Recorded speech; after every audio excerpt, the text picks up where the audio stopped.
Today is Sunday, May 19th, and this is Celtics Beat on the CLNS Media Network, the leading online provider of audio-video coverage of the Boston Celtics. I'm Adam Kaufman, and we got a long one. Episode 315, featuring Boston Globe NBA writer Gary Washburn, is brought to you by Quip. Go to getquip.com/Celtics and get your first refill pack for free when you buy your first electric toothbrush.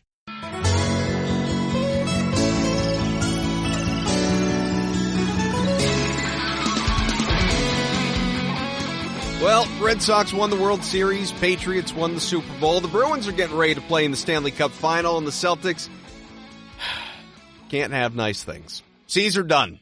Still a little tough to stomach as the Bucks and Raptors play on in the conference finals, so let's continue to digest it all. Lots of great conversation, strong takes as well from former Celtic fan favorite Kendrick Perkins on last week's show. I encourage you, listen to it if you haven't, go back. It was really just a great pleasure having him on. And there's going to be much more of all that today with the Boston Globe's Gary Washburn, especially after fans got mad at Kyrie Irving's second-round performance and post-series podium display, his demeanor, all of it, the things that he has said or not said. And then Terry Rozier effectively has his hold my beer moment when he goes on ESPN with a blowtorch last week. Gary, let's start there. What was Terry thinking? I tend to think that Terry has probably got a couple of methods that he wants to try to accomplish this summer. I think one is that he wants to change teams. He wants out of Boston. And two, he knows that being a restricted free agent, the Celtics still have control of his future in the sense that they can match any offer to him. He can accept a qualifying offer, so the only means he has to get out of Boston is if a team, makes him an offer that the Celtics don't match, which I don't know will happen. Restricted free agency is very tricky. Not a lot of guys change teams because of restricted free agency. Not a lot of guys get those offers that they think they're going to get during the season. Mm-hmm. Or the Celtics could rescind the qualifying offer, just cut Terry loose and make it an unrestricted free agent this summer. And I think that's probably what Terry is going after. He's trying to talk his way out of Boston. There's a full reason why you do the ESPN tour. That's to get a message across, whether it's to plug your book or plug a TV show you're going to be on, or let the world know that you no longer want to be in Boston and that it's time to move on. And I don't know how the Celtics will react to this, but I think the goal is to have the Celtics to rescind the offer and for him to be set free. How likely is that, though? I mean, it all depends on whether they really think he's a cancer, or they really want to, if they just want to change. Who knows what Kyrie's going to do? But even if Kyrie leaves, do you want to hand the keys to Terry and go, okay, you're our starter, everything's okay now, right? You're the guy. Is that what do you want to give Terry what he wants? Do you think he's capable of being the starting point guard for an elite team? If not, I think it is possible that it could happen. As we know, a few years ago, the Celtics did that with Jared Sullinger, when they were going after Hayward, they cut him loose, and the Celtics did that with Kelly Olynyk. That guys who hey, this doesn't work here. Let's move on. And I think that it can happen. I don't think Celtics management is seething at this point and furious, but I think they do realize that this probably isn't a good marriage. Terry's head was not completely in his role this year. I think he's letting people know that I wasn't into this backup thing. I wasn't into this, 18-minute-a-game thing. And I'm just letting everybody know that so it doesn't happen again. Well, and to your point, for anyone that missed it, and we'll play some of the sound, some of what Terry had to say, but he said or inferred at the very least a variety of things, mostly true, I guess to his credit. Not that it was a good idea, I don't think, to go out there and say it, but, it let us behind the curtain a little bit. It wasn't a good look. I mean, he said that Brad Stevens mucked up the game planning between practices and game strategies because those didn't mesh. He didn't appreciate the team's preferential treatment of Kyrie Irving and Gordon Hayward. It was difficult to adjust to playing with both those guys because he couldn't be himself, even though his usage and touches really were not nearly as bad as he seems to believe they were. He didn't, as you said, like coming off the bench after starting the year before with Kyrie out a lot of the time. He sacrificed more than anyone, which continues to just ring in my head as something that I don't believe is totally true. And he even threw in, albeit when asked, that he'd be interested in playing for the Knicks, and we know that they're going to be chasing after Kyrie, and we'll get into more of that later. And of course, Stephen A. Smith asked Rozier if he'd be interested in returning to Boston if Danny Ainge decided to run it back with the same roster, not that there's ever any chance of that happening. This is what he said. I might have to go. I put up with a lot this year, so I said what I said after the season. I think we all know that. I'm not trying to step into that again. So, Gary, Terry also said he's a team-first guy and that, he's not hard to be around to work with. I get that he wants to play. I get that he wants his money, all of that stuff. He is not coming off as a team-first guy, and I do have to wonder at least a little bit. You talked about the agenda he's trying to serve with the Celtics and getting out of Boston, but that can't set him up well with other teams that are watching this stuff and saying, is this who we want leading us? Yeah, it isn't a good look, I don't think. I'm not sure of the guidance he's getting, whether it be himself or from his agent or a family member or whoever, someone's telling him what they think he should do.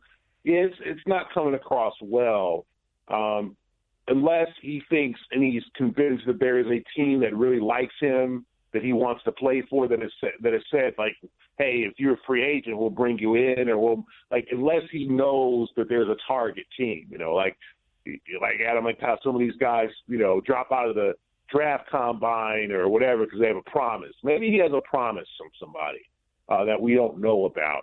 Sure. I don't think it's a good look, but Terry seems to be very set in knowing what he's doing and very open to give his opinions. And I think he's slowly been waiting to unleash his thoughts as the season has progressed. I don't think he's been pleased at all with how things are going. I don't think he's a malcontent, but I just think he felt like he deserved more of a share of the pie after coming off the playoff run.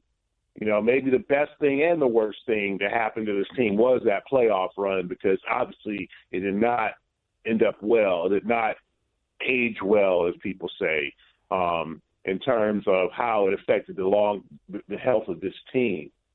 So I think Terry, at this point, he's about Terry, and the season's over, and now I can tell you what was going on. I just think there was a lot of resentment toward the way Hayward was treated, and I don't think it was Hayward himself. I just think they felt like he's not there. Why is he playing so much?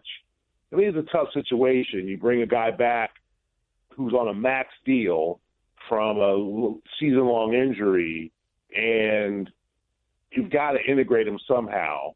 You can't, I guess you could have tried to do it slower and maybe 10, 15 minutes per game and then increase as the season goes on. But would that have translated better with Jalen and Jason and Terry? Would that have worked better if Gordon went from 15 minutes to 32 minutes as a season and those guys got their minutes cut? Who knows? Who knows if this would have worked out in the best conditions? I mean, right. That's the thing. It just was so difficult. You put a lot of talent on one team, and guys with personal agendas, and they should have personal agendas. And we all have personal agendas professionally. We all are working hard for our companies, but want to get promoted or want to do something more different. So I don't think that's a bad thing. But you had too many going on. I mean, you didn't have true bench players. That was when I watched the Bucks, you didn't have, you watched Connaughton or George Hill or Ilyasova, and those guys know what they're supposed to do, know when they're going in the game, know when they're coming out, know what they have to do. And with the Celtics, you didn't have many of those guys. Like you had Morris, who wants to be a starter, wants to get a contract. Rozier wants to be a starter, wants to get a contract. And those are your two main bench guys. You had guys like Tice and Wanamaker, but they weren't as much of a factor. So when you got main guys who literally want to start and are biding their time, that's a real hard mix when it's not going to happen. Well, I think what you're saying is right. I mean, case in point, I had somebody say to me just the other day, and I hadn't really thought about it this way, but it's just so basic and makes perfect sense, and I know you'd agree with it based on everything you just said. He said, you know what the difference is between the Celtics and the Bruins? Outside of performance, obviously, and even likability, it's that the Bruins have those guys that, everybody on that team, first line, fourth line, anywhere in between, defense to who's the starting goalie and who's the backup, everything. Everybody knows their role. Everybody knows their role. They buy into it, they accept it, and they flourish within it. And the Celtics just had a total lack of acceptance and willingness to do that right from the very beginning. That's the problem. That bench players are, guys who, you just see it in other teams, guys who, the Sean Livingstons, the Iguodalas, the guys who know I'm here for a specific purpose. It's because I can shoot. It's because I can rebound. It's because I can play defense. And for the 18 minutes a game that I get, I'm going to play like hell to do that. I'm going to do everything I can. And because that's the team concept. And I talked to a former Celtic yesterday who told me that what they did on the 08 team was, everyone knew it wasn't always going to be their night. But the key and the bottom line was getting a victory. And, you had to share the wealth. And there had to be a collective effort, a collective kind of being to where it's like we're all in this together. And that sounds like, a sports cliche, but the Celtics were never in this together. They were never like, listen, I only had 8 points in 10 minutes or whatever. I didn't get a chance to play as much as I did, but damn it, we won. And I did a little bit of part of that. I had a little part in it. Maybe next time I'll play more, but we got the W. And it just was never on that page. And I don't think that this was a locker room where guys hated each other. They just didn't fit together. It's just like you throw, sometimes you buy furniture for your house and in your head it looks great, and then you put it all together in the living room and you're like, this doesn't look right, or this doesn't look, the colors don't match, or it just didn't fit. It wasn't. I can't point to people who ask, it was Kyrie's fault. It was Kyrie being selfish. Like, no, not necessarily. I don't think so. I mean, Kyrie's not a guy who wants to play 43 minutes a game in 80 games. Kyrie wants to take his games off. Kyrie doesn't want to be overworked. So there's minutes available. Mm-hmm. I mean, he did play many times at the same time with Rozier, and Rozier was able to handle the ball in that situation and move to the point guard. So it's hard to understand what guys really want. The usage rate thing was a big, you're right. Like, Terry's usage rate wasn't that different from last year, but somehow he viewed it as, I'm not getting my touches. I'm sitting in the corner.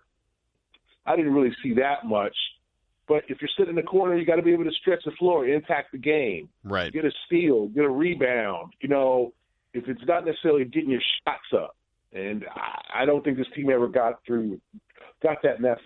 Yeah, I mean, I'm right there with you. I think a good way to put it is that it's not, as you said, it's not that they hated each other. I think they just didn't like playing together. There's and there is a difference. Teams like the 08 team, the group that just enjoyed being with one another on the floor, not just away from it in Rome and on road trips and everything like that. It's the unification on the floor that obviously this team didn't have. But going back to Terry, I thought that Stephen A. asked a really good question because it's something I'd been thinking about. Terry keeps talking about his sacrifice, right from the elimination postgame to in this interview. And so Stephen A. just said, what exactly did you sacrifice this year? What made you the one that sacrificed more than anybody else? And this is what Terry said. I sacrificed, obviously my talent, I think the most. Me being out there and giving my full style of play, how I play, how Terry Rozier play. I feel like I couldn't be that person. Just obviously in the shadow of some guys. I feel like the ball was in either Kyrie or Gordon Hayward's hand most of the time. So I feel like, either Terry Rozier was just in the corner or, just on the bench. So he reiterated some of the stuff, obviously, that you just said. And to me, Gary, it's just Terry's delusional about his talent level and his abilities compared to Kyrie, his role on that team, his place in this league right now, and what it should be. And I appreciate his confidence. We all need to have some of that no matter what we do, as you noted before. And it's, some of that ego that drives success. So I respect that. But it can also be destructible to the greater goal. And he also seems to not recognize the fact that even in the opportunity that he had, which again was greater than he seems to realize, he was terrible. He had a terrible season. He had a bad postseason. He had a particularly bad regular season. I just feel like he's a little too inside his head in that way. Yeah, I think that he's blaming it all on the circumstances. Right. As opposed to some of the decisions that he made, such as, his propensity for the early shot clock three-pointers or the hero ball. I'm going to come down and hit this big three to get this, get this going. I'm going to, it's time. I'm open. I'm ready to, rocket fire and let this loose. And I'm going to be the guy that gets this started. I mean, point guard's an unselfish position. And Terry is not Kyrie. He's not a point guard who is an efficient shooter, who's going to hit the mid-range, who's going to get his, he's not. And Terry has a place in this league. I don't know if it's a starter for an elite team. That's a question that, he might be, he might not be. I think Terry is the one. I don't know if it matters where Terry goes. I think Terry just wants to get his minutes. He wants to get his shine. I don't think that's selfish. I just think he wants his opportunity and to be comfortable in a role where every night he knows when he comes to the arena he's going to play 35 minutes. And he's going to start, and he's going to play key stretches of the fourth quarter, and that he's going to be an integral part of the team and a main cornerstone. And I think that, like you said, when guys have that confidence, that's what sometimes gets them to the league, that utmost confidence, that cockiness, that I'm the best player on the floor every night I walk out there. But the question is, how does that affect your teammates? And how does that, translate to the team concept? And I don't think it did well at all. I think, it was just kind of unfortunate that Terry is the one that went rogue. And Terry said all the right things at the beginning of the season. I'm going to go back to being a backup. It's Kyrie Irving's team. I know that and we all knew, and it's okay to say, listen, I'm ready to start somewhere else. I think it's time for me, eventually to start somewhere else. But this year, this team, I'm all in. And if guys had that mentality, it might have worked. But guys wanted to have that mentality, but in reality, they really didn't. Yeah, it's the young guys, Terry, Jason Tatum, Jaylen Brown, these guys that, were ultimately, they wanted to eat. And as you said, and I've said it a zillion times before, I think that while that run to the conference finals and finishing within minutes of the NBA finals was probably a very good thing in the long run for their development and where they go in their careers, for the immediate future, for, this past season, it was terrible. It was about the worst thing that could have happened to them. I didn't think that at the time, certainly, but it's what we came to learn because it elevated everybody's confidences within themselves and what they could accomplish within the league and on this team, and led to that very widely reported divide between, it's not even young guys, old guys, it's less experienced guys and the vets. And it's why Kyrie countless times called out the younger guys or those less experienced guys and saying they need to get on this page and realize and yada, yada, yada, all the things that we've already heard. But, this was kind of wrapping up with Terry here. This, I thought, was sort of the most damning thing that he said during the interview, because it's another great example of Rozier's confidence doing him in. Things was all good before we actually started. I still had a positive mindset that, we was going to make it work. But, ever since that day that Kyrie, announced in front of the fans that if we would like to have him back, he would come back, things I felt like shifted left for me. And I just seen the way people treated me with the attitudes, and I feel like I was just thrown all the way in the back seat. And, I just had to adjust to that. Gary, as you said, Terry, from the end of last year to training camp to the beginning of this year, he said and seemingly knew all the right things when it came to his place. Kyrie's a starting point guard. Of course he is. He's all NBA. He's a champion. He's a premier talent. All of it. How did that moment of Kyrie getting up in the, at center court and saying, I want to come back if you'll have me. How did he let that creep into his head? Because he couldn't have possibly ever thought that he was plan A. Yeah, and he might have, or he might have thought that Kyrie was going to leave after this season anyway, and before he made that announcement. And I don't know if there was a situation where there were people in the organization or even fans that looked at him differently after that happened and said, you're not our guy. Kyrie's our guy now. You're just a backup.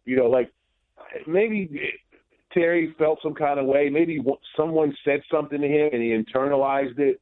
I don't know if that changed the team concept. I thought it made everyone feel better because the investment in Kyrie was going to have a serious return if he returned on the max contract, and so the risk was worth it of trading Isaiah and Jay Crowder to Cleveland and getting Kyrie. But I didn't see a change in terms of how the team treated Terry and, Terry, this confirms that you're a backup, so we're going to treat you like a backup. I think Terry had his minutes. I think Terry had his opportunities.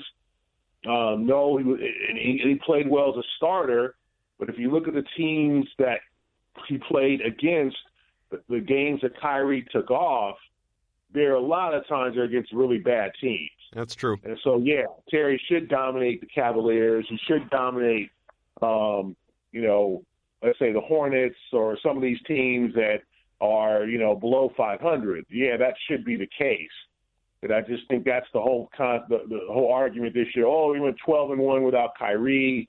Yeah, look at the schedule of those 13 games. But I think Terry is, we see it in other sports. The Antonio Browns or Le'Veon Bell. So the guys, overvalue themselves. Yep. Sometimes it works out that they go to the team and they end up saying, "See, I told you. See, I told you." James Harden was that way. James Harden had terrible NBA finals, and people were, they traded him, and it was like good riddance. The guy, his head wasn't in that finals in 2012. He was partying on South Beach, and all of a sudden he becomes a super duper star. Now, you can say what you want now about Harden, but he became a much better player than anyone expected, right? So it could work. Terry Floyd could work with another team where he literally just becomes a star and says, "See, I told you, you should have held on to me, you should have treated me right, but you got to take that chance now because we really haven't seen it. We haven't seen the guy who can finish at the rim. We haven't seen the guy that can consistently knock down a three-pointer. Not only when he's hot, but that dagger three-pointer coming off the fast break or the shot where he needs to hit. We haven't seen that. Maybe that will happen when he's playing better in terms of he has more minutes, more of a role, more of a defined role, but it didn't happen in Boston. Do you think it can going forward? As all of this sort of time heals all wounds, and we know that he and Danny Ainge have had a very unique, special bond going back to when he was drafted, and even some of the things that raised eyebrows for me didn't seem to create an issue, like Terry calling him on a live draft show and asking Danny who he was going to draft when it was the Robert Williams pick last year, and Danny's clearly not being in on that and spoiling the surprise. It seems like those two, and I don't know how the impact of the ESPN car wash affects things, but those two have had a very strong relationship. If Irving leaves, and we'll get to more on him, but if he goes, as so many people seem to believe, does Terry, in fact, as you sort of started this thing, does he want out of Boston, or can he still mend this thing in return if he's given the keys and he's the starting point guard? No, I think he wants out. I mean, I think the question you have to ask yourself is, do the Celtics just want to hand him the keys if Kyrie leaves? Is he a starting point guard for a team that is elite? And that is something to me that I can't really say yay or nay. I'm not sure if he is. I would let him go personally. I just think it's time for move on. I think Terry is mentally checked out, and maybe he mentally checked out during the playoffs. I just think it's time to cut bait, say, Terry, good luck in your next endeavor, and draft a point guard, sign a point guard. If Kyrie comes back, sign a quality backup point guard, or give Brad Wanamaker more of an opportunity. He didn't play much during the playoffs. He had his moments here and there, but he didn't really get a chance to show himself. I think it's time to move on to try to make it. I'm not sure if Terry is that much of a pure talent to where he's like, hey, you got to give him another chance here. This guy could be a superstar. I think Terry had a great playoff series, a great, 12,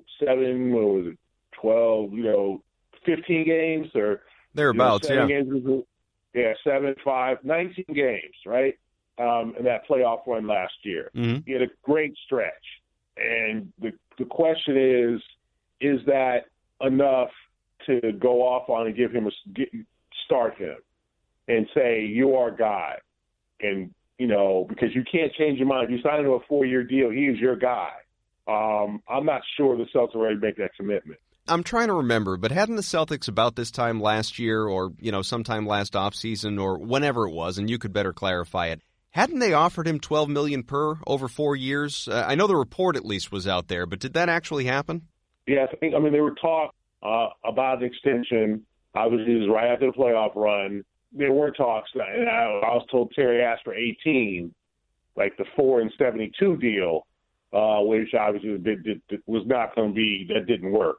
Right. For the Celtics. So, if you're the Celtics, what will it take to bring him back? Do you want to invest that much in him? There's plenty of guys around this league, Adam, that are walking around on 4-year, $72 million deals.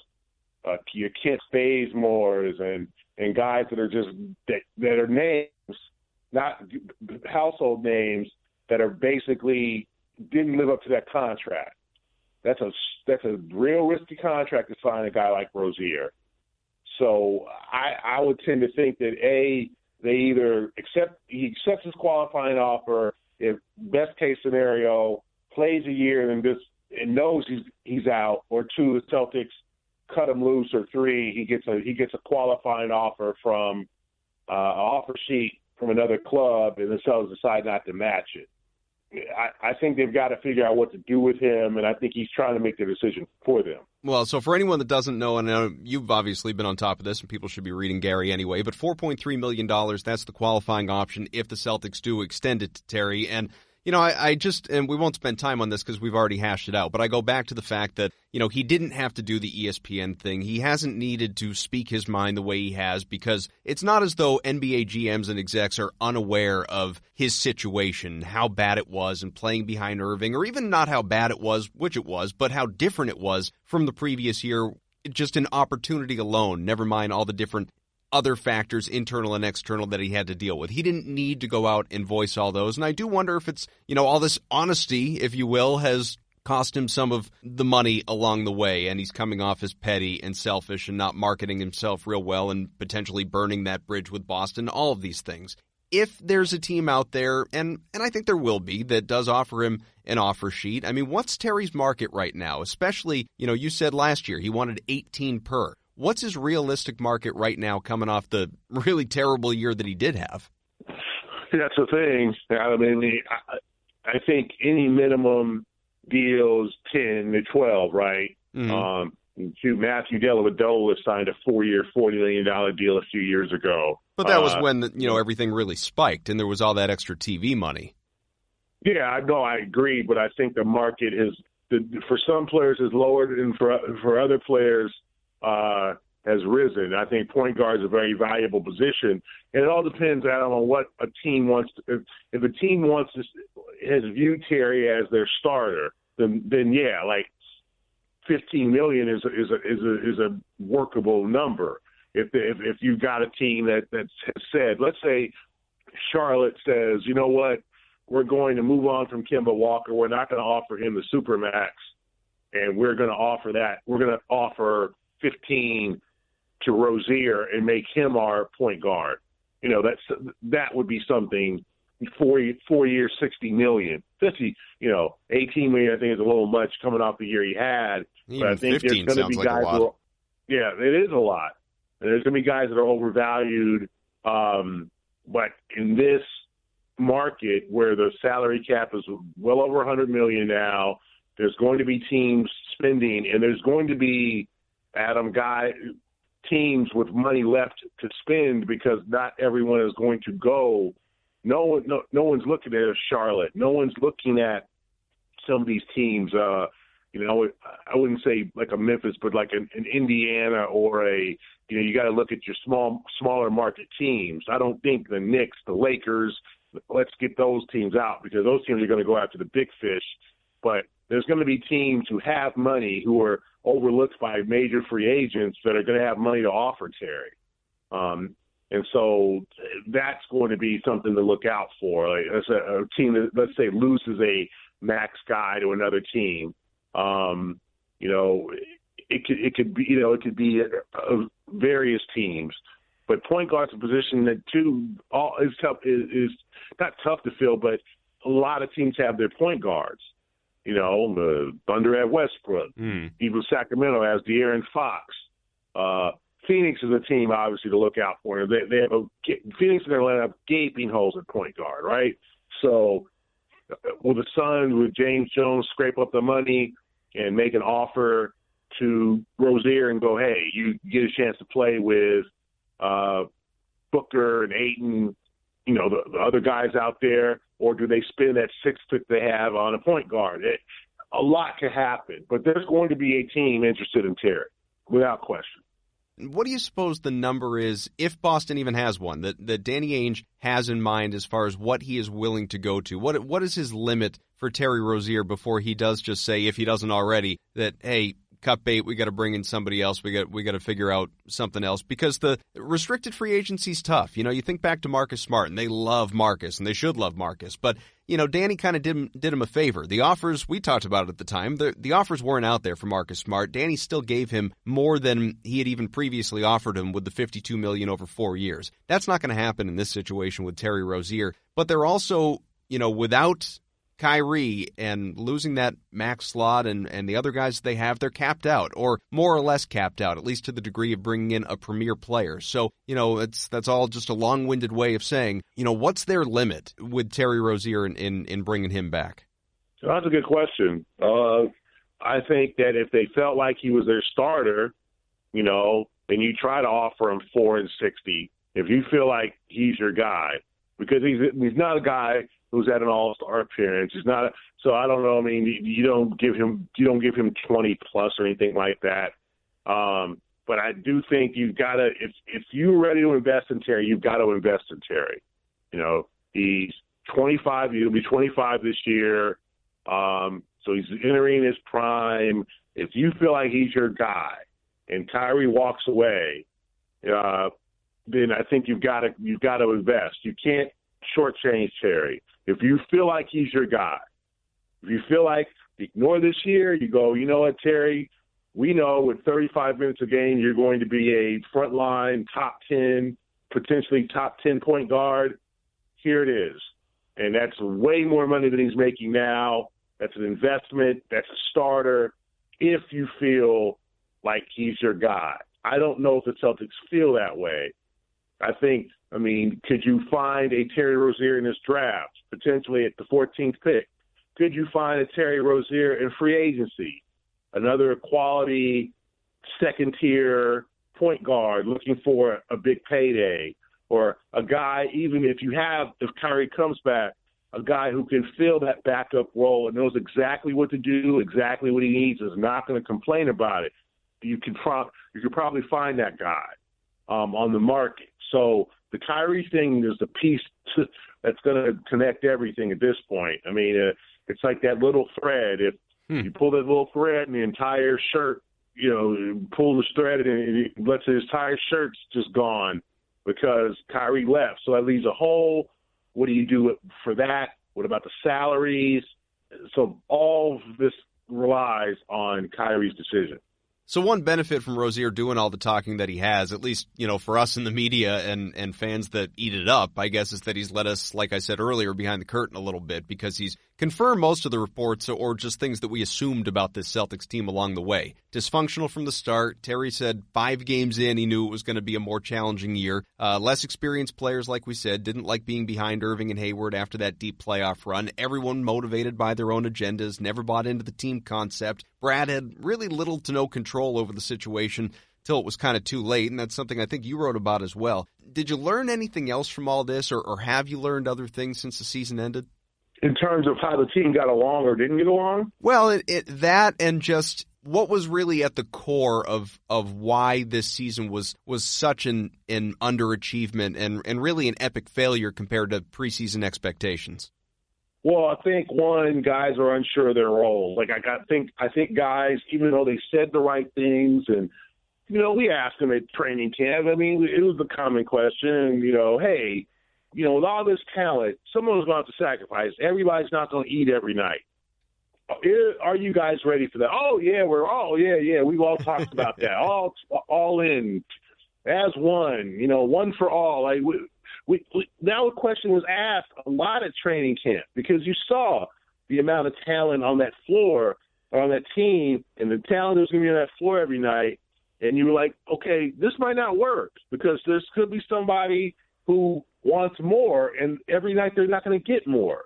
And all of them said the right thing. Oh yeah, we talk. No, that's not going to be a problem here. No. But I think the one thing that kind of changed everything was the fact that Hayward was not ready, and how they incorporated Hayward and how that affected other guys, and then also the college relationship between between Hayward and Stevens, and whether that was Stevens the favorite. Two, the leadership was interesting on this team. I mean, Al Horford's a leader by example. He doesn't talk much. He's a family man. He's a guy who those guys view him as a grandpa. I mean, because he's been in the league since 2007. Jason Tatum in 2007 was 9 years old. So, I mean, that's true. Yeah. And it's crazy. It's crazy. And Jalen in 2007 was 11. So they view Al as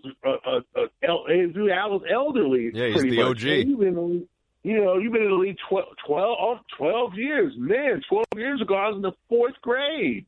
So there's a disconnect there, a natural disconnect that happens. But Al's not a vocal leader. Al's a leader by example.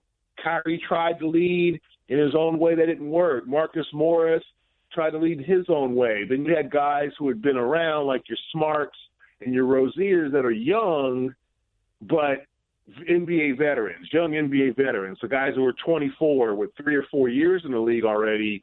And so the leadership never really never really took place. It never really was smooth because there was different guys in such different positions. And when you don't have the old heads, because what all these one and dones have done has squeezed out your NBA vets, squeezed out the 36-year-old guys who might have lost a couple of steps and lost some skills, but still can play and still can have an impact on the leadership level. Those guys pretty much don't exist anymore. So you're having younger players become leaders, and you're having guys who, and we see it in teams like Oklahoma City, like, Westbrook. Is he a real great leader, or is he just a great player? Because now, when you have this influx of one and dones and you're squeezing out these old vets, you're having your superstars have to be leaders, and not all superstars are leaders. So that puts the pressure on a guy like Kyrie. That puts the pressure on a guy like Al Horford, who will lead by example. Hey, you can do what I do, and I'm a pro, but I ain't going to grab you by the neck and slam you against your locker and say you better show up on time. That's not me. I'll just shake my head, but the discipline for me ain't coming. I'm just going to lead by example. And so I think that there were guys who couldn't relate to Kyrie because, like, dude, you're a superstar. I'm not where you need. I don't have a movie. I don't have a shoe contract like that. What do you like? What can you tell me that I can really relate to? And that, and then also those guys are like, well, I want a chance to get that too. Why are you special and I'm not? So it just didn't work, and it was just the weird thing. I mean, you look at even the Bucks. They got George Hill, and they signed Paul Gasol to be there. Gasol didn't play a minute, but he's a leader. He's a guy that can tell stories. He can 10 years ago when we're in the finals against Celtics, blah blah blah blah. He's a guy that can lead by just the way his resume can do his leading for him. And Al could be that guy, but Al's a leader by example. Mm-hmm. You didn't sign Al to be this huge vocal leader. And this team never really had one. I mean, I guess Marcus Morris would probably be the closest thing. Quick break to tell you today's show is brought to you by Quip. Brushing your teeth is one of life's most important daily activities. I know it, you know it, and yet most of us don't do it properly. Well, Quip is the premier electric toothbrush on the market. It's created by dentists and designers. Quip was designed to make brushing your teeth just more simple, affordable, and enjoyable. Quip answers all the problems that you have with ordinary electric toothbrushes. Quip uses sensitive sonic vibrations, gentle enough for your gums. People are notorious for brushing too hard. I do it. Other electronic toothbrushes, they can just be too rough on your mouth, really, wear down the enamel, all that stuff. It's not good. Quip eliminates the clutter in your bathroom as well. You don't need some clunky charger taking up counter space. Quip's battery life, it can last up to 3 months on one single charge. And Quip makes brushing simpler with automatic delivery of new brush heads every 3 months for just $5. So what are you waiting for? Improve your dental hygiene with Quip today. It's backed by over 20,000 dental professionals. Go to getquip.com/Celtics. Get your first refill pack for free when you buy your first toothbrush. That's getquip.com/Celtics. Let's get back to the show. With Kyrie Irving, let's spend a little bit of time on him here because, we've done the Terry side of things. Owner Wick Grossbeck, one of the Sports Hub in Boston with Felger and Maz, had this back and forth on Irving's future. Really not going to talk about specific guys except in real generalities. Kyrie's given us 2 years of strong effort. He's going to decide what he's going to do down the road. He hasn't commented publicly, so I'm going to respect that. Have you spoke to him? I have spoken to him. So have you had talks with he and his people, and has there been a dialogue, or is it just sort of a see you later, have a good offseason, don't call us, we'll call you? What was the have there been ongoing talks, I guess is my question. Sorry, not going to comment on that. Can we assume that the team wants Kyrie back? I'm just not going to comment about anybody on the roster in that. We've got 15 guys, and we're going to evaluate all of them, and I'm not going to comment on one person and then not comment on another because it's going to send a negative or positive signal. So, Gary, it's completely in character for Wick to deflect there. I don't take it as a negative. He didn't say, we want him back, as some people like to. But do you believe that Boston does, as I do, by the way, I do believe Wick, Danny in particular, those two do want Kyrie Irving back? Or is this still up in the air? Never mind Kyrie's side, but the Celtics side. Yeah.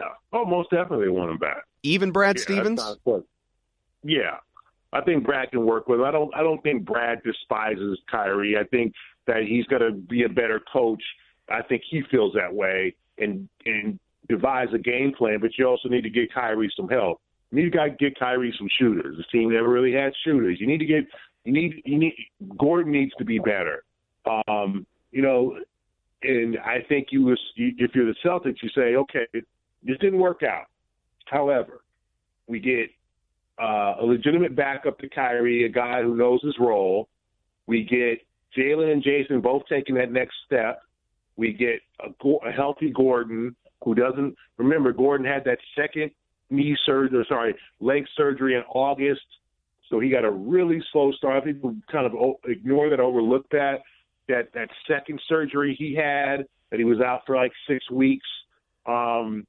So none of that. Gordon's medically clear, medically should, get in elite shape and should try to get a lot his athleticism and agility back. And you say, let's run this, and then let's make some tweaks to sign a quality shooter, get a quality backup point guard. Let's see what we have in Robert Williams. Let's see what we can get for that.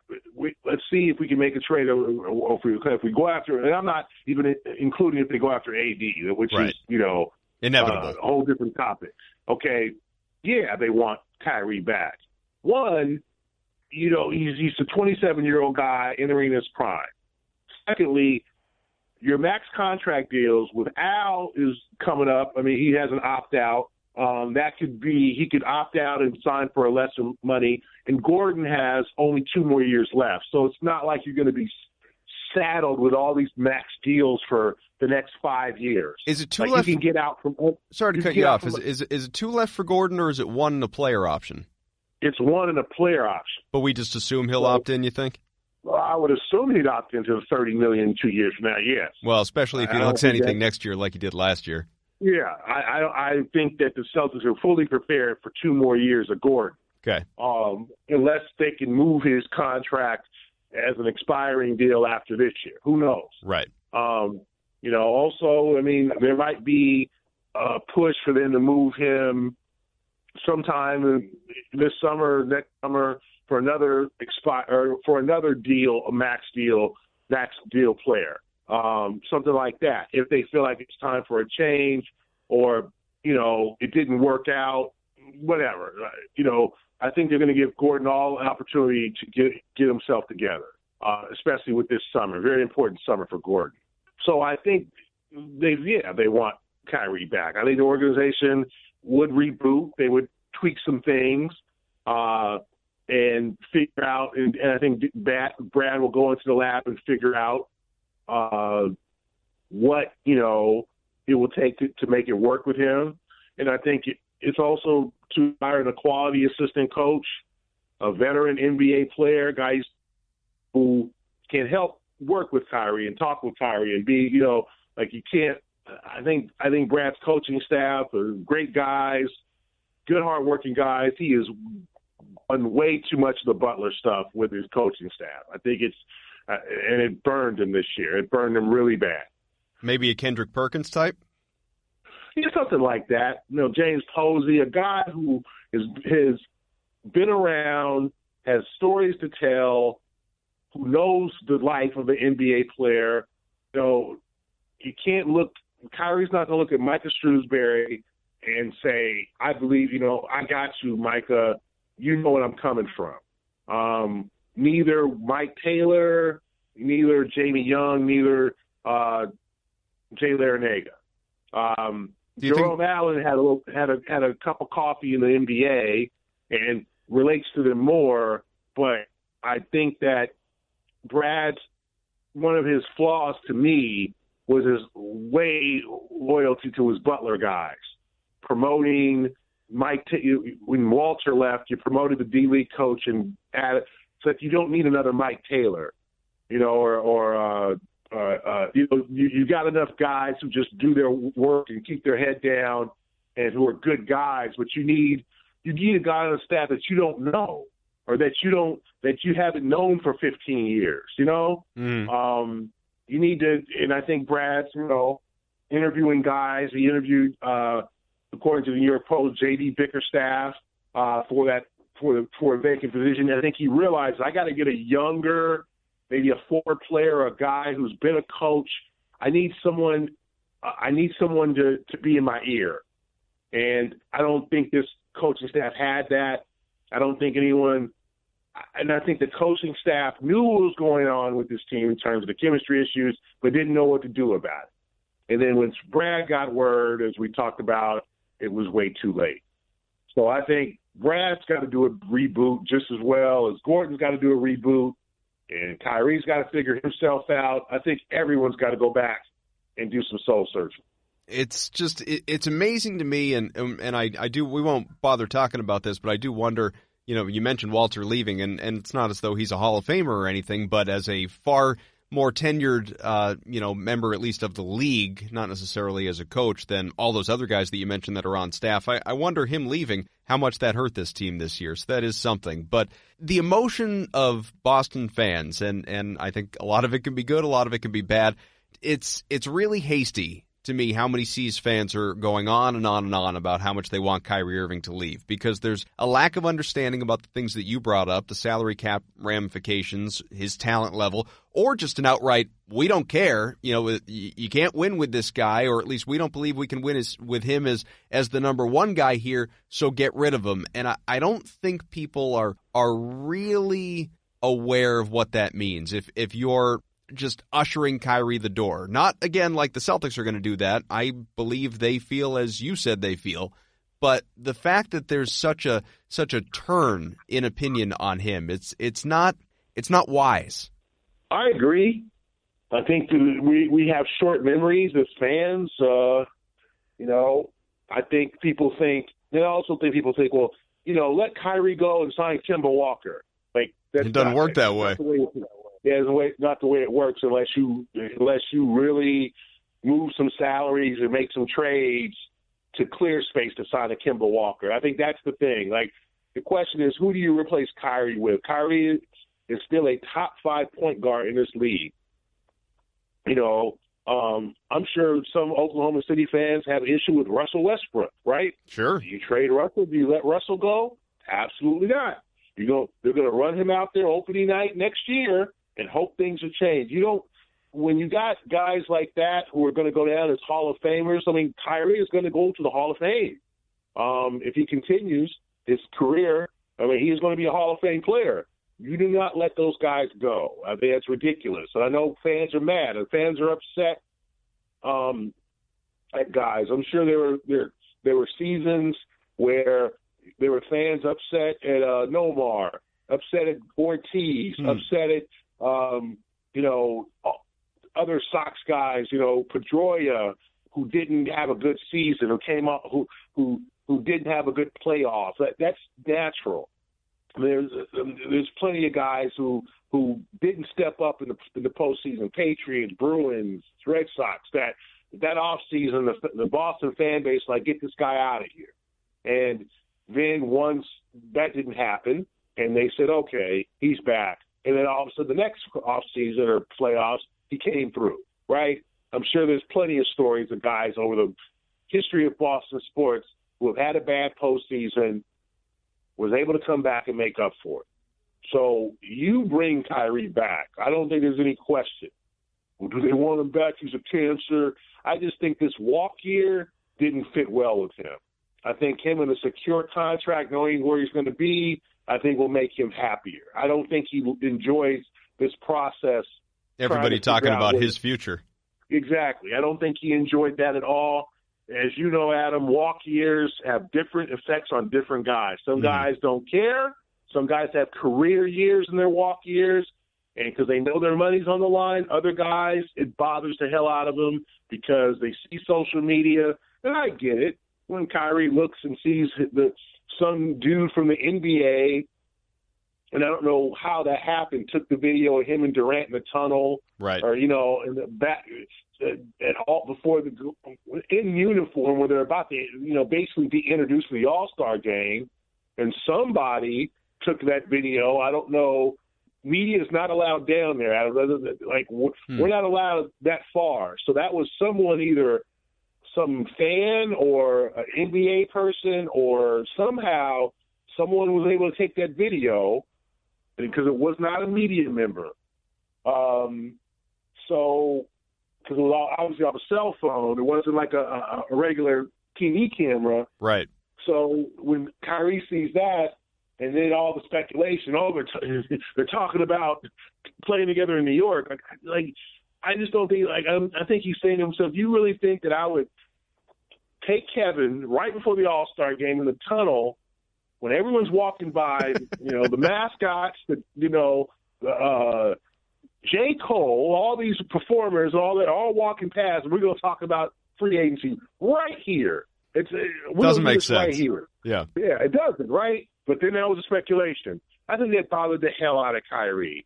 I think he is an old soul in this whole social media thing, even though he's got a movie and he's got an Instagram account and all that.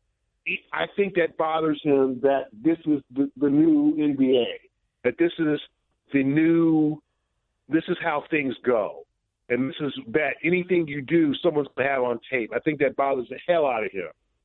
Unfortunately for him, it burned him. And I think that this was a miserable season for him because of his impending free agency. And then the team, and then the chemistry issues and all that stuff. All that in mind, I have to imagine that Kyrie hates life right now because, outside of the vacation that I guess he's enjoying, because you've got, Brian Windhorst attaching him to the Lakers. You've got Stephen A. Smith saying there's a 95% chance that he is going to the Knicks with Kevin Durant unless Durant changes his mind. So he's the wild card, not Kyrie.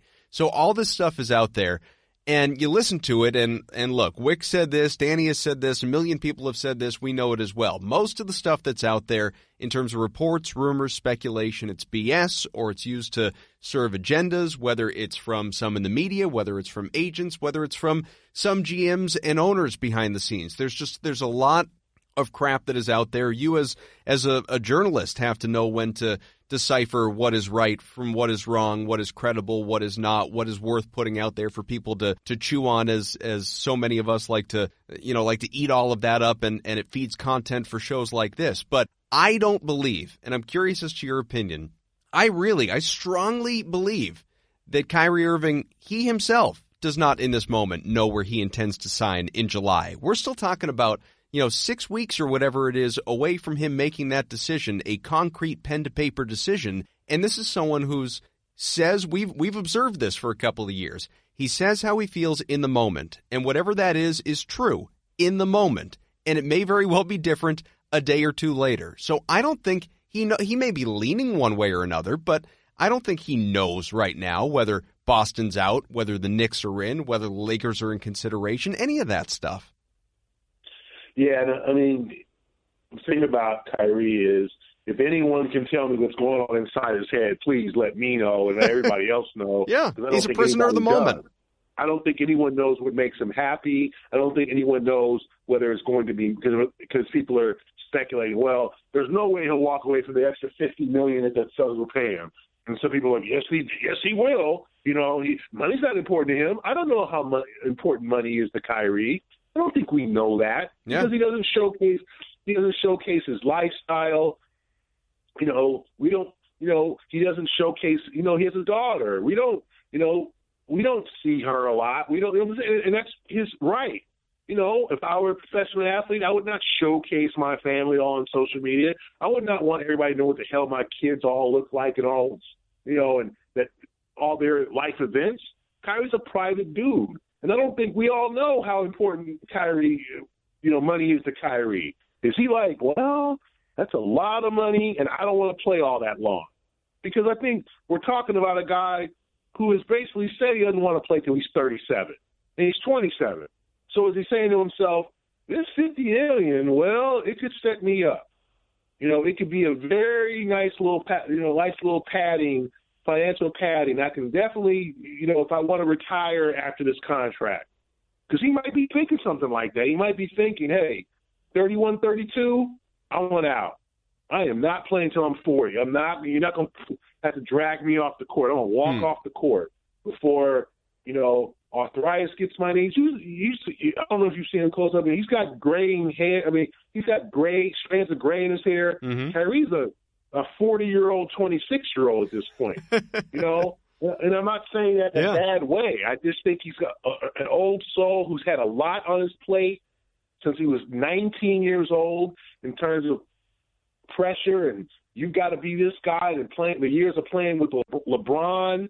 And I that'll age you. And I just think that Kyrie knows, like, physically, I'm not up playing until I'm 36.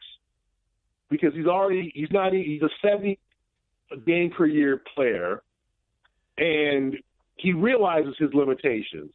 And I don't think he wants to be one of these guys, like I said, who is coming off the bench for a title team when he's 36 it hits a bit like a Gary Payton did, or some of these guys who retired with a chip, but ended up playing a very reduced role at the end of their careers. I think once Kyrie loses that quickness, that first step, he's going to be like, you know what, my days, the clock is ticking on my career. So who knows if he's thinking about that and thinking that extra 50, because this could be my last great contract, because there's no guarantee, Adam, he's going to sign another max deal when he's 31. Nope. Who knows, right? You'd like to think at 31 he'd sign one of those Chris Paul deals, but he might be looking at Chris Paul and going, yeah, Chris making a lot of money, and Chris is going to finish his career on his back because he's not constantly what he once breaking was. Down. Yeah. Or Kyrie could say, damn, I can hang around that long and make $160 million? I'm hanging around. Like, we don't know. I tend to think Kyrie doesn't want to play that long. So to sit there and say, oh, no, what's important to Kyrie? Is going back to New York important to him? I don't know. I don't know. What is it about New York? His dad goes to every game in Boston. I see his dad a lot. Like, is living in near his home in childhood home in Jersey, is that, and playing in the Garden, is that what is going to make him happy when he's on the back pages, when whenever he goes to dinner, he's going to be on page 6. Whenever he has a bad game, it's going to be in the back page of the year. Like, is that what's going to make you happy? To play for a New York team that now is not going to have Zion, that if it's you and Durant, that's going to win, even if they add him and Durant, it's going to win 50 games, would be the 4th seed in the East, because Milwaukee's still around, Philadelphia's still going to be around, Toronto's still going to be around if they bring Kawhi back. We'll see what happens there. And then there's other teams in the East that are going to get better. So the Knicks, even with Durant and Kyrie, are not going to be favored to win the East, because they got to put 3 other guys in the court.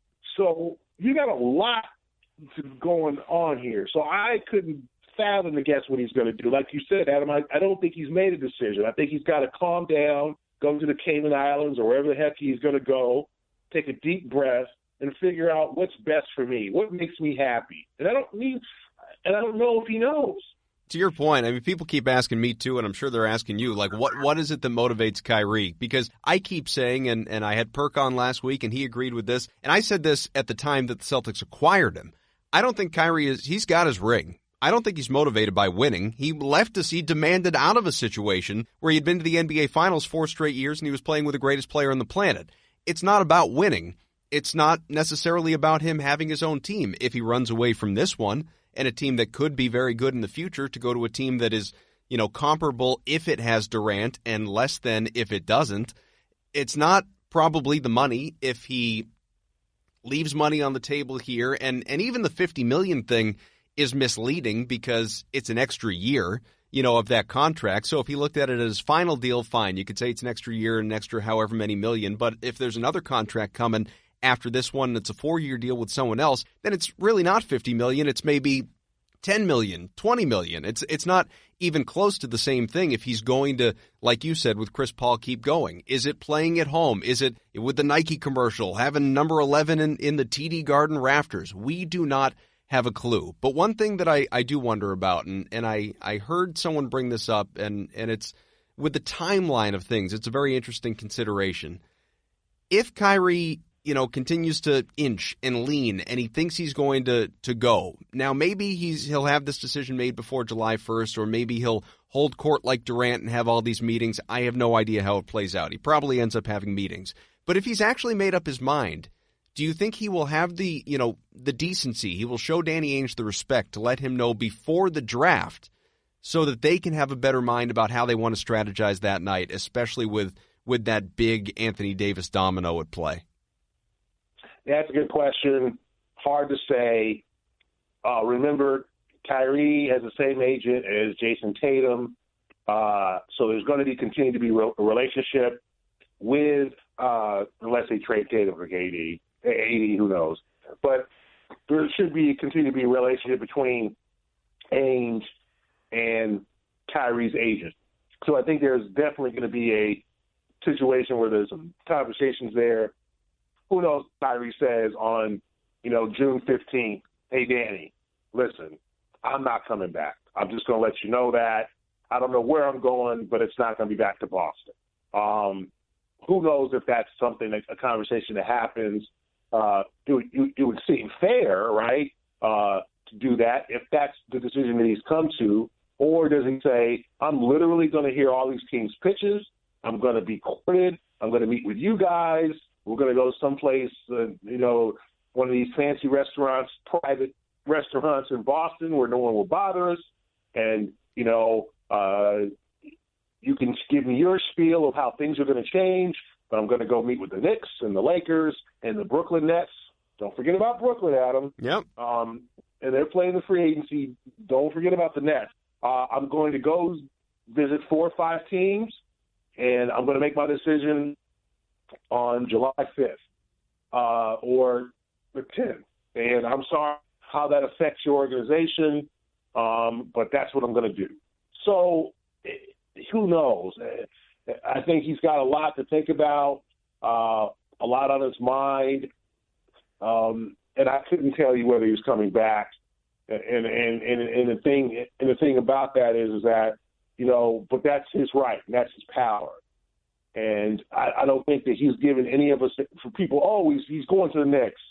Like, really, you can honestly say you're definitively sure he's going to the New York Knicks with that disaster of an organization, a franchise? You want to be part of that?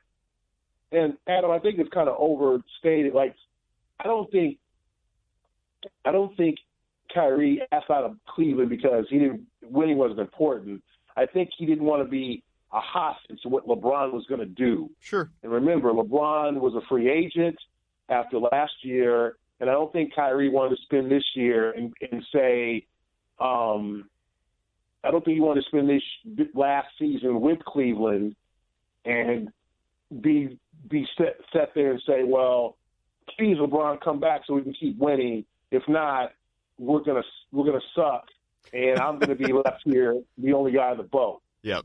And I think he was kind of tired of being a hostage to these 1 year plus an option contracts LeBron was doing to come back, and finally said, "Get me." And then he found out too that they were talking about trading him to Phoenix, and I think when he found that out, he was done. Yeah. So I think it's overstated that he didn't care about when he left Cleveland, LeBron.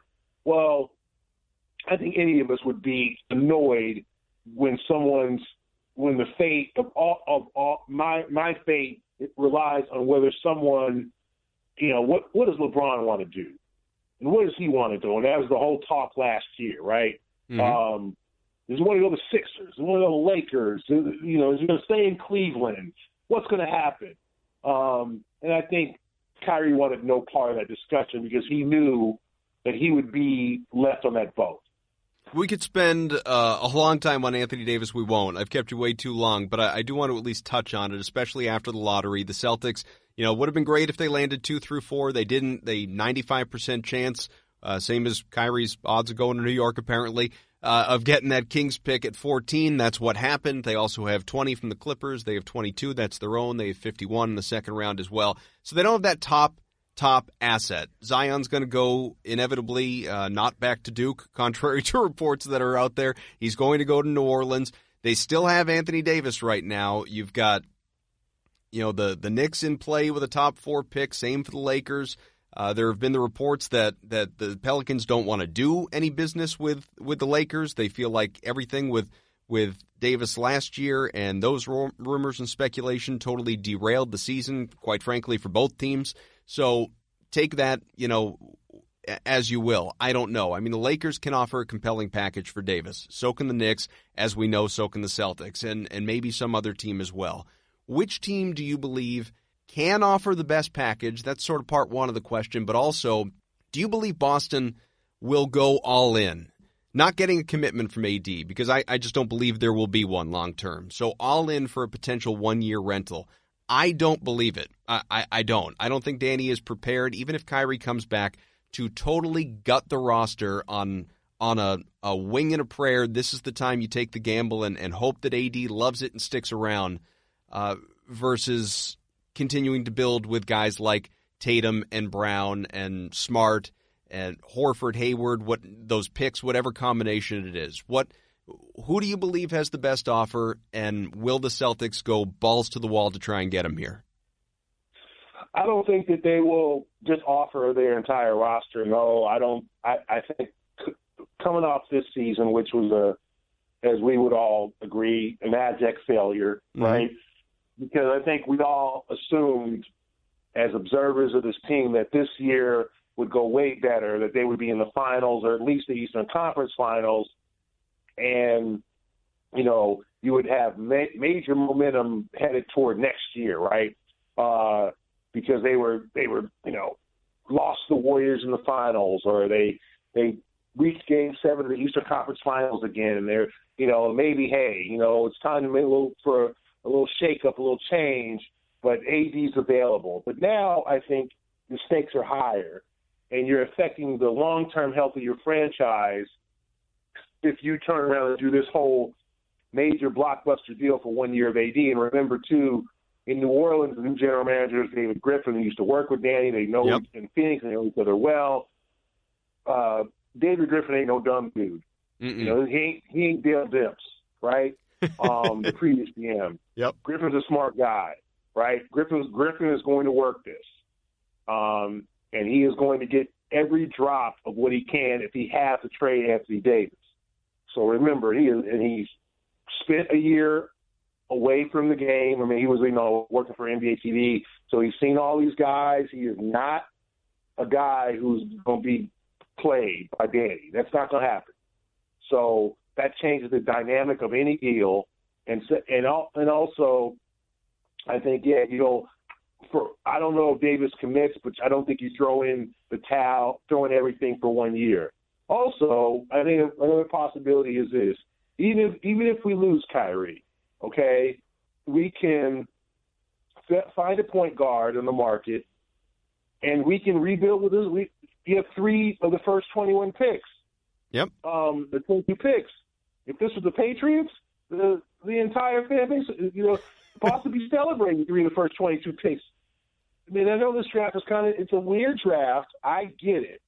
But if I'm Danny, I'm like, listen, maybe we just need to add some more youth. Maybe take a chance. Maybe, maybe we'll hit because, they could have had Mitchell Robinson last year instead of Robert Williams. Mitchell Robinson is going to be a piece for the Knicks. Yep. Like, there are guys out there, especially at 14 and maybe at 20 and 22, that could help this team. I don't know about this year, but, you could – I'm not saying you can find Giannis, but there's a reason. Giannis did go 15, right? Mm-hmm. Kawhi did go 15. So I think for the Celtics to give up on this draft and go, this 14, that's they'll do enough scouting to know there's a guy at 14 that we're not going to tell nobody his name. We're not going to let anybody know we like this kid, but we think he can do X, Y, and Z. And there's plenty of guys, Adam, in this draft, and maybe we'll have a draft podcast in the next couple of weeks. Sure. You can get the same player at 5 as almost 15 in this draft. After 4, anything goes. There's a lot of talent, but a lot of guys who are going to go yay or nay. I mean, you could get some good rotational pieces. Absolutely. Yeah, when you get a chance, look at the 12 draft. I think of the draft with Oladipo and how many bad guys, the Giannis draft, and how many terrible players, the Michael Carter Williams and all these, the Cody Zellers that went 4, right? And then Giannis went 15. And so this draft is like that, where don't get people by the number. The Celtics, it's going to be up to the Celtics. There's going to be a talented dude. There's going to be an all-star that's taken at 14 or later. There's going to be an all-star. I guarantee you that. Who is? I don't know. Is it Nasir Little? Is it a guy who had a shaky freshman year in college, but his game was better suited to the pro game? Remember, Jaylen Brown shot 30% from 3 and couldn't avoid. He was an offensive foul machine at Cal. I'm a Cal guy. I watched him on the whole freshman year, right? Yep. And everyone said his game is going to adjust better than the league in the NBA, and it did. Because I don't know if you're one of the people booing when they drafted Jaylen, because they didn't know. No, I like Jaylen. No one watches Pac-12 basketball in the Northeast besides me, but I get it. People looked at his numbers and said, who the hell is he? He's just an athlete. The 3rd pick. So, guys, there's going to be some talent in this draft. I truly believe that they can get some value in this draft. They got Terry at 16 a couple years ago. They can't get a guy like Gershon. I don't know what the hell is going to happen with him, but there's some things going on that they can do. And maybe Danny just decides, you know what, I'm going to reboot with these draft picks, add some talent, sign a free agent, even if Kyrie leaves, and I'm not going to do the AD thing because I'm not giving up Tatum and Brown, because I think that's exactly what Griffin's going to ask for. Right, and it would be a mistake. In my mind, it would be a mistake. I know there are a lot of people out there that would drive them both to the airport. I just think I think that's insane. Quite frankly, there's a debate now as to which one you'd rather not give up. Like I am with the majority, I think, and wouldn't want to give up Jason Tatum between the two. Talking to Perk last week, he wouldn't want to give up Jaylen Brown, and I know there are people that believe that. I think what it comes down to, and not that you're lacking for content, but here, I'll give you a couple of things that you could write about and give the people to think about as well. To me, Gary, there are two really premier questions. The two primary questions, Danny Ainge is kind of facing right now. It's one, was that run without Kyrie and without Gordon 2 years ago a fluke? Was it lightning in a bottle, or was there really something there? Because if there was really something there, maybe they're perfectly happy not having Kyrie back. Or the other question is, even if Irving comes back, as it comes to AD and whether or not to go all in for that guy or even go mostly in for that guy and still beat other offers and bring him in and give up good, young, cost-controllable talent over the next however many years for that one-year rental, after what they just experienced with Irving, and again, even if he's back, do you really want to be held hostage by a guy who's even better than Irving, a top 5 player in the NBA when he's right, in Anthony Davis? Do you want to be held hostage by that situation for another year and kind of go through what you just went through? To me, those are the two big things that Ainge is facing now that he's healthy and back to work. Yes, I think that the 1-year thing with Davis is a huge deal. I think he'd be open to playing here, and I don't think anyone's going to say, hey, I'll just commit there, unless you're moving to your hometown or a city you really, really like. I don't think Davis, like a lot of professional athletes who come here, know enough about Boston until you get here, and then you end up loving it. But he's got to go through that stage. So if I'm Davis, I'm not going to commit to the Celtics. And now if Kyrie's there, and I'm really close to Kyrie, and I don't know their friendship. I mean, I'm sure they're friends. All these guys are friends. They've known each other since they were 14 or 13 years old in AAU circuits, et cetera. But who knows? To assume that all these guys are just buds is kind of inaccurate. And two, I don't know if Kyrie's friendship is enough for AD to go, I'll commit long term if Kyrie is there. Like, really? Like, that's a deal breaker. So I think it's a risk for 1 year of AD, unless Kyrie was coming back and you feel like you can win a championship next year. Now, if you feel like you win a championship, and Adam, we're seeing I wouldn't say the final days of the Warriors dynasty, but we see the end. The end it's here, right? Okay, what happens in the summer with Durant, their bench is getting old. Like, they're going to probably win it this year. It's going to be great, but you can see the end. Okay, not like 3-4 years ago where it was like, oh boy, they're gonna this is the '98 Yankees. Like they're just gonna keep winning. So you could see a championship possibility for next year. But now coming off this year, is that the case that if you put 80 on this team with Kyrie, is that a title? Who knows? And I think Danny's got to figure that one out, because I think that's the thing that is most difficult. Is this year definitely tainted their thoughts about the future, because if you're, as I said earlier, if you're coming off an Eastern Conference Finals appearance, an NBA Finals appearance, AD, we're winning it. But now, even with AD, you're saying to yourself, well, are we capable? Who's left? Who's left on this team when AD comes here? Who do we have to give up? What's Griffin going to ask for? All of those things.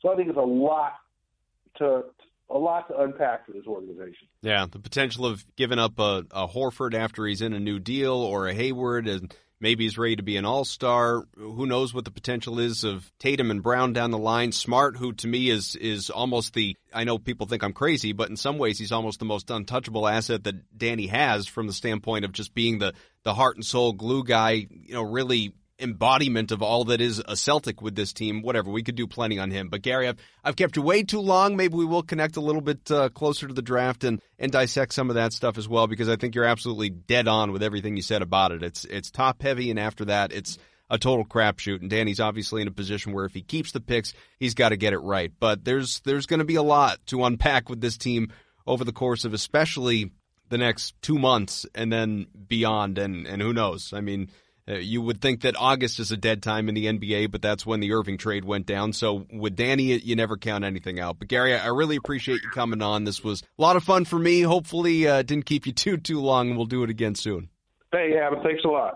Great stuff from Gary, and I know I kept it forever. The show is going forever, but there's so much with this team that we have to talk about. I feel we could have gone for twice as long and still feel like there's more to do. I mean, it's why these 4-hour talk shows have so much content that they can fill their 20 hours a week, 5 days a week, right? So it's incredible. This team has left us with so much content, a lot of it negative right now, but it's going to turn. It's going to turn. I'm not saying that in the sense of everything's going to go all rosy, just in the sense that we're going to have more positive, more fun things, hopefully, to talk about a little bit down the line. But I'm going to leave you on a sour note. I want one thing I didn't play earlier. I want you to hear what Wick Grosbeck said on the Sports Hub in Boston just about this team, because I think it really summarizes how we all felt watching this group. It was one of the hardest teams to love from my standpoint. It was, I'd just rather answer for myself. I wasn't coaching them, but I was watching them, and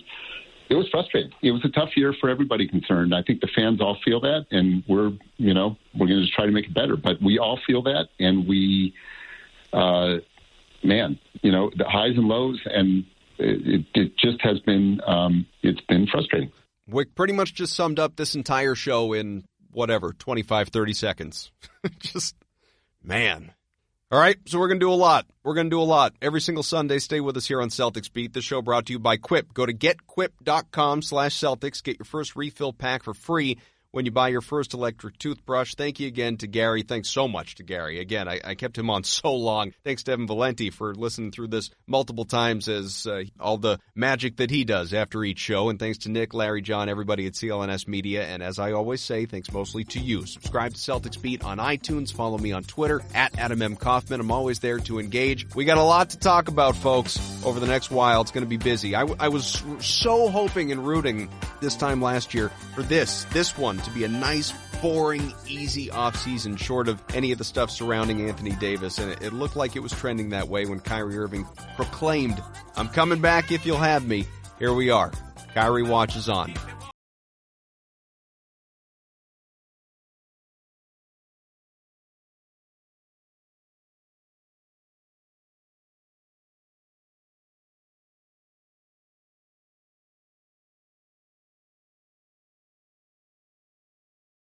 Hello, I'm Dan Lothian, host of the Behind the Media podcast on the CLNS Media Network.